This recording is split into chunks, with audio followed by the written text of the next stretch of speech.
we must start, Professor Portis, with a gentleman who was so kind to me. I can't say enough about what Joseph Nye did for me, along with many other people. And all of this was wrapped around his invention of international relations and soft power. What is the legacy of the giant of Harvard? I'm afraid it looks rather shaky now, sadly. Joe was a wonderful person and a terrific intellect, and the soft power concept really made headway during the day when soft power could exercise power. Now, it seems that we've shifted away from that. And the environment, the international environment, is not conducive to the use of soft power. I see a substitution here that's off the mark. I see the chaos of Liz Truss. I see what we see out of 1600 Pennsylvania Avenue. And the fallback is it's a Kissinger realpolitik. I don't buy it for a minute. I don't see an underlying theory towards Robert D. Kaplan and Henry Kissinger. Am I right? I think that is right. There's no underlying theory, but we are in chaos mode, honestly, internationally, and to some extent domestically in this country, in the United States, and a bit in the UK, and some in Europe as well.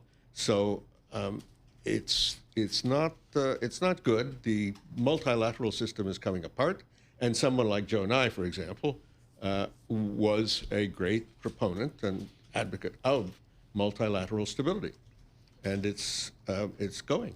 Professor, at the London Business School, when you talk about tariffs, when you teach your students about tariffs, what context do you put tariffs in?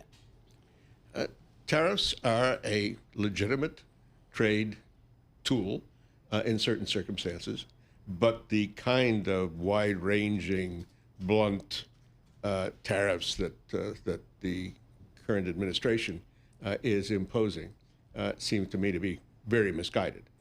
They will be inflationary. They will be contractionary. The funny thing is that they've been complaining. Stephen Miron, the chair of the Council of Economic Advisors, complained that the dollar has been too strong. Well, they've been very successful in bringing the dollar down, haven't they? Right. Exactly. By causing some degree of chaos. So that's, they shouldn't be complaining about that anymore. And we'll see. We'll see how he adjusts. This trade deal with the UK that is supposed to be announced in just a little while will not be any kind of comprehensive trade deal. It'll be good for us in the UK on cars and steel, and we have problems with both those industries. But really, our main exports to the United States are services, and the goods side just isn't that important. In the UK, how are they viewing kind of our trade posture these days? Are they trying, do you think the UK is going to try to be accommodative, combative? What's in their best interest?